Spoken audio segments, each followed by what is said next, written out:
When it comes to children in COVID, hospital rates are up and mask mandates are down. So what's a parent to do? Take a look. When it comes to COVID, we want to protect the most vulnerable. At the start of the pandemic, that was seniors. But high vaccination rates among older Americans has shifted the tides. Childhood COVID infections are increasing, and we aren't expected to have a vaccine for kids under the age of 12 for quite some time. But with mask mandates down and looser restrictions, parents are rightfully on edge. Even celebrities are chiming in. Actress Melissa Joan Hart posted a video on social media sharing her upset that she got a breakthrough infection, most likely from her kids' lax masking rules at school. I am vaccinated, and I got COVID. I'm really mad that my kids didn't have to wear masks at school. And I'm pretty sure that's where this came from. So how can parents protect their children? Joining us again to break down the facts and fallout when it comes to COVID and our children's vaccine is infectious disease expert Dr. Paul Offit. Tell us, what are you seeing in your hospital? We know that you work at Children's Hospital of Philadelphia. What are you witnessing? Right, I was actually on service last week. We are seeing more children with COVID, as is consistent with the national average. It's hard to watch. It's hard to watch actually for a couple of reasons. One, because obviously children less than 12 years of age can't be vaccinated. And what's hard there when you watch them in the hospital suffering is that oftentimes their parents aren't vaccinated. And that's the least the parents can do to try and protect not only them, but also their child.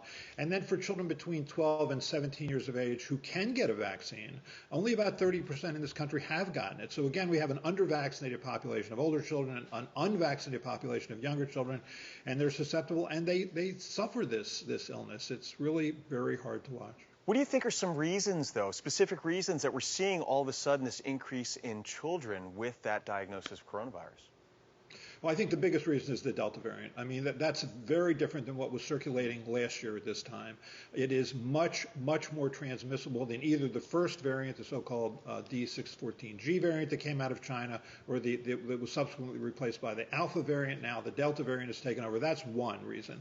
I think the other reason is we're just not as good in terms of our behavior. Last year we didn't have a vaccine, so we were much better about masking and social distancing. Think about how careful we were when we went back to school last year. When the virus left China and then started to circulate, it was billed as a winter respiratory virus that, like influenza, could cause severe and occasionally fatal pneumonia. It is much worse than that.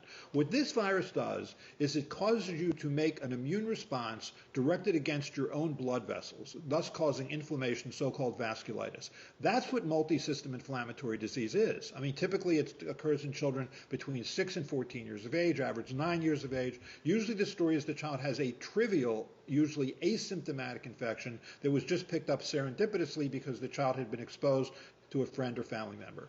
Then the child comes back a month later with high fever, pneumonia, evidence of lung involvement, heart involvement, liver involvement, and you can tell when you walk in the room that that's what's going on because they have this sort of characteristic brain fog. What they're doing is because every organ system in your body has a blood supply, every organ system is at risk of this kind of vasculitis. And I have no doubt, and we're already seeing this, that a subset of these children are going to go on to develop longer-term symptoms. To me, this is the most frightening aspect of this disease. And in the adult world, that you can see because it causes vasculitis, it can be a cause of strokes and heart attacks. So, Dr. Offit, we know the Pfizer vaccine recently made news because it's FDA approved. All right, so it's kind of big news, and that technically implies that the vaccine can be given off-label to kids under 12. But you say this is a bad idea.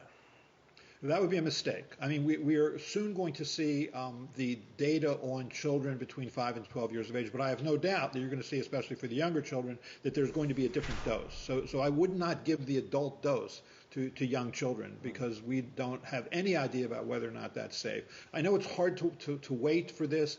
I'm optimistic that by sort of late fall, at least early winter, we'll have a vaccine in hand for young children, but sadly we're going to have to wait for that. So for all you adults out there, go get vaccinated. And Dr. Offit, we're blessed. It's always an honor to have you on the show with all your insight. Keep up the good work. It's my pleasure.